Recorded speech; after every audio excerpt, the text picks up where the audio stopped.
गरीब माँ की 5 बेटियों का दिवाली व्यापार। अरे ये तो सिर्फ 250 रुपए हैं, इसमें से मैं घर का राशन कैसे लाऊंगी और सिलाई मशीन का किराया भी तो देना है जो कि 500 रुपये महीना है। इस बार तो मेरा दर्जी का काम इतना हुआ ही नहीं कि मैं मशीन के भी पैसे चुका पाऊँ। बहुत घाटा हुआ है मुझे। माँ आप परेशान मत हो, हमें कुछ काम करने दीजिए। आप कब तक घर का खर्चा अपने कंधों पर उठाएंगी? पिताजी के जाने के बाद से ही आपने हम 5 बेटियों के लिए बहुत संघर्ष किया है। बेटा ये संघर्ष नहीं, तुम 5 के लिए मेरा प्यार और फर्ज है जो मुझे करना ही पड़ेगा। माँ अब आप इन पैसों से क्या करेंगी? राशन लाएंगी या मशीन वाले को दोगी? काश मेरे पास और काम आ जाता तो अच्छा होता। हाँ माँ, आप 100 रुपए का राशन ले आओ और बाकी पैसे मशीन वाले को दे दो। हाँ ये सही रहेगा। कमला मशीन वाले को 150 रुपए दे आती है और 100 रुपए का दाल चावल ले आती है और घर में रोज पानी वाली दाल चावल बनाकर अपनी बेटियों को खिलाती है। और इस बचत में भी कमला अपना पेट आधा भरकर 5 बेटियों को खिला रही थी। माँ आपने तो आधी कटोरी से भी कम दाल चावल खाए हैं, आप और खाना क्यों नहीं खा रही है? ये तो आपकी पसंदीदा दाल है ना। वो अब मेरा पेट भर गया बच्चों, अब ये खाना तुम खाओ। माँ हम सब समझते हैं कि आप ऐसा क्यों कर रही हैं।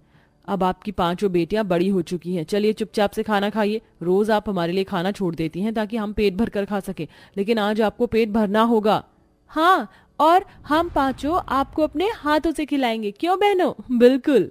ये कहकर 5 बेटियां गरीबी में भी अपनी माँ को अपने हाथ से खाना खिलाती हैं। दरअसल अपने पति के जाने के बाद कमला बहुत असहाय हो जाती है। फिर अपनी 5 बेटियों के लिए जी तोड़ संघर्ष करके इधर उधर के घरों में काम करती है और जब अपने हाथ पैरों से मार खा जाती है तो घर में बैठकर सिलाई करने का निर्णय करती है। इसके बाद वो किराए पर सिलाई मशीन लेकर हर महीने खर्च निकालती थी, जिसमें बस वो सब 2 वक्त की रोटी खा पाते थे। ना कभी घूमते थे और ना ही कुछ अच्छा खा पी पाते थे।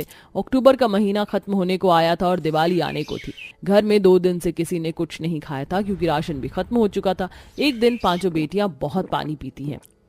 माँ मुझे बहुत भूख लग रही है, मेरी पानी पीकर भूख शांत नहीं हो रही है।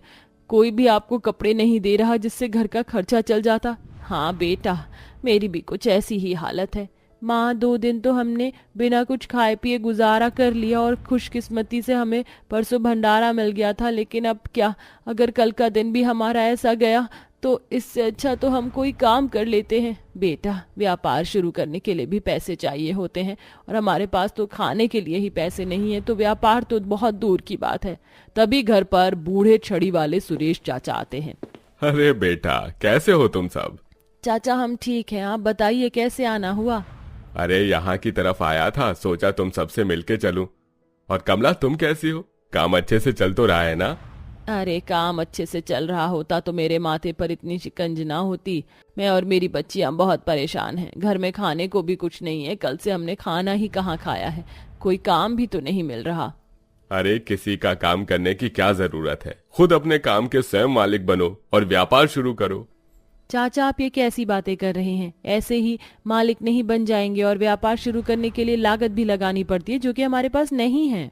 अरे बेटा, दिवाली आने में 15 दिन है। अब अपना काम शुरू नहीं करोगे तो कब करोगे?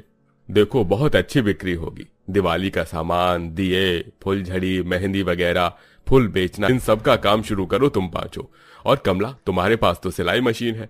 कितने सारे लोग दिवाली पर अपने नए कपड़े सिलवाने के लिए तुम्हारे पास आ सकते हैं। कोशिश तो करो और पैसों की चिंता मत करो, मेरे पास 6-7 हजार हैं।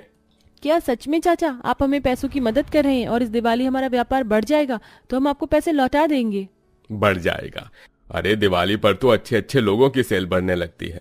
खूब मेहनत करो, मैं तुम्हें बाजार का सामान थोक रेट पर खरीदवा कर लाऊंगा। ठीक है चाचा।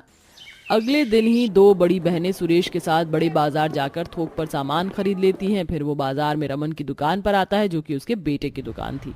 बेटा तुम यहाँ मेरी दुकान के आगे एक खटिए पर चद्दर डालकर सामान लगा देना, और रेट नहीं पता तो मैं तुम्हें लिख कर दे दूंगा। कुछ भी हो जाए सामान उतने में ही बेचना। कोई ज्यादा ना माने तो 5-10 रुपए कम कर देना, इससे ज्यादा नहीं। यही समय होता है जब 4 पैसे कमाए जाते हैं। ठीक है चाचा, हम बिल्कुल ऐसा ही करेंगे। हमारा साथ देने का शुक्रिया। अरे तुम मेरे बच्चे हो, तुम्हारी मदद नहीं करूंगा तो क्या पड़ोसी की मदद करूंगा। दोनों बहनें सामान खरीदकर घर आती हैं। सामान देख कमला खुश हो जाती है। दीदी आप दोनों तो मूर्ति और सजावट का सामान बेचने का काम करोगे, माँ भी दिवाली पर लोगों के लिए कपड़े सिलकर काम करेगी, और हम तीनों क्या करेंगे? मेरे पास एक आइडिया है, तुम दिए बेचना। और पलक, तुझे तो बहुत अच्छी मेहंदी लगानी आती है ना, तू लोगों के सस्ते दाम पर मेहंदी लगाना। और अंकिता, तू बर्तन बेचना। अभी टाइम है, चल हम दोबारा से बड़ी मार्केट चलते हैं। चाचा जी सही दाम पर हमें बर्तन दिलवा देंगे और धनतेरस के दिन बर्तन की बहुत सेल होगी। हाँ, ये आइडिया अच्छा है। फिर रूही सुरेश चाचा के साथ अपनी दो बहनों को ले जाती है और थोक में बचे हुए पैसों से कुछ बर्तन और कुम्हारनी से मिट्टी के ढेर सारे दिए और 50 रुपए का रंग का सामान ले आती है। वहीं पलक घर के बाहर सिलाई का बोर्ड लगा देती है, जिसके बाद उसके पास दिवाली के लिए कस्टमर कपड़े सिलवाने आते हैं। वहीं पांचों बहनें अपना सामान सजाकर फूल, मूर्ति, दिए बेचने लगती हैं और छोटी बहन लोगों के सस्ते दाम पर मेहंदी लगाने लगती है। आइए आइए, 50 रुपए में एक हाथ की मेहंदी लगवाइए। मेहंदी तो बड़ी अच्छी लगा रही हो, जरा मेरे हाथ पर भी लगा दो। अरे वाह, ये रंग वाले दिए तो बहुत सुंदर हैं। कितने रुपए के हैं? आंटी, रंग वाले दिए 20 रुपए के 4 और बिना रंग वाले 20 के 10 हैं। अच्छा, मुझे ये दोनों 20 रुपए के कर दो और मैं जब तक मेहंदी लगवा रही हूँ। तभी रूही और मोनिका के पास दो औरतें आती हैं और उनका डेकोरेशन और मूर्ति का सामान लेने। ओहो, दिवाली के बाद बहुत भीड़ हो जाएगी और दाम भी महंगे हो जाएंगे, इसलिए मैं तो आज ही दिवाली की शॉपिंग कर रही हूँ। कैसे दी है गणेश लक्ष्मी जी की मूर्ति? जी, जोड़े से 100 रुपए की छोटी मूर्ति, 200 रुपए की बड़ी मूर्ति। सही लगा लो, कुछ कम करो, मुझे बड़ी वाली चाहिए। आंटी जी, दिवाली के दिन यही मूर्ति आपको 500 में मिलेगी। खैर, फिर भी मैं आपको 170 में देने के लिए तैयार हूँ, ले लीजिए। अच्छा, दे दो। और ये फूल की लड़ी कैसे दी है? और डेकोरेशन का सामान भी, शुभ दीपावली भी। ये आपको 20 रुपए का सामान मिल जाएगा और लड़ी 40 रुपए की है। ये लीजिए, ये इतनी जल्दी खराब नहीं होता और असली फूलों की तरह लगता है। ठीक है, दे दो। अरे, ये बर्तन भी दे दो, 2 पतीले और चम्मच का सेट। जी, ये देखिए, बहुत टिकाऊ बर्तन है। धीरे धीरे पांचों बहनों का दिवाली का सामान निकल रहा था। वहीं कमला भी घर बैठकर मेहनत करके लोगों के कपड़े सिल रही थी। अगर दिवाली तक अच्छे खासे पैसे जमा हो गए तो मैं फिर अपनी ही सिलाई मशीन खरीद लूंगी। मुझे हर महीने 500 रुपये नहीं देना पड़ेगा और मेरी बेटियों की भी दिवाली अच्छी हो जाएगी। कब से हम बिना बम पटाखे, बिना लाइट खरीदे, बिना कुछ अच्छा पकवान खाए सादी सी दिवाली मना रहे थे, लेकिन इस बार की दिवाली हमारी बेहद अच्छी होगी। अरे बहन, मेरे 2 सूट और 1 ब्लाउज था दिवाली पर, आप बिजी हो जाओगी इसलिए मैंने पहले ही आपको दे दिया था, तो सिल गया क्या? हाँ, कल रात को ही आपका तैयार हो गया था। ये लीजिए, इनके 1000 रुपए हो गए।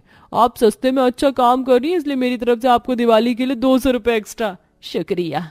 अक्टूबर का महीना खत्म हो जाता है और दिवाली की सुबह आ जाती है, जहाँ पांचों बहनों के पास बहुत भीड़ लगने लगती है। उनके पास खाने पीने बैठने के लिए भी टाइम नहीं था। साथ की दिवाली के दिन 25 रुपए का दाम बढ़ाकर वह अपना बहुत अच्छा प्रॉफिट कमा लेती हैं, जिसके बाद शाम को पांचों बहनें घर जाकर दिवाली के मौके पर अपने घर को सजाती हैं और नए नए कपड़े पहनकर अपनी माँ के साथ लक्ष्मी पूजन करती हैं और अपने आय मुनाफे को लक्ष्मी माँ के चरणों में रखती हैं। देवी लक्ष्मी माँ, गणपति बप्पा, आपकी कृपा से दिवाली पर हमारा व्यापार बहुत अच्छा चला है। ऐसे ही आपकी कृपा से हमेशा हमारी दिवाली खुशियों भरी बीते, ऐसा आशीर्वाद दीजिए। हाँ लक्ष्मी माता, ये हमारी पहली दिवाली है जो हम बेहद धूमधाम से मना रहे हैं। मैं बहुत खुश हूँ कि 7,000 रुपए का तुम पांचों ने 4 गुना कमाया है और मेरी कमाई अलग से हुई है। इसीलिए माँ, अब हम नई सिलाई मशीन लेकर आएंगे और मोटर वाली मशीन लेंगे, जिससे आपके हाथों को और पैरों को आराम मिले और काम भी जल्दी हो जाए। सब मुंह मीठा करो, पटाखे भी तो जलाने हैं। हाँ हाँ, चलो। पांचों बेटियां अपनी माँ के साथ अच्छी अच्छी मिठाई खाकर पटाखे फोड़ती हैं, रंगोली बनाती हैं। इस तरह गरीब माँ की पांचों बेटियां दिवाली पर अच्छा खासा व्यापार करके अपनी दिवाली को भी रोशन कर देती हैं। अपने घर की छोटी छोटी कमी को पूरा करके खुशी खुशी रहने लगती हैं। हमारी कहानी का उद्देश्य यही है कि जब कुछ ना समझ आए तो छोटे पैमाने पर ही काम की शुरुआत करें, जिससे हमें एक ना एक दिन सफलता जरूर प्राप्त होती है। तो दोस्तों, कैसी लगी आपको हमारी ये कहानी? हमें कॉमेंट में जरूर बताएं।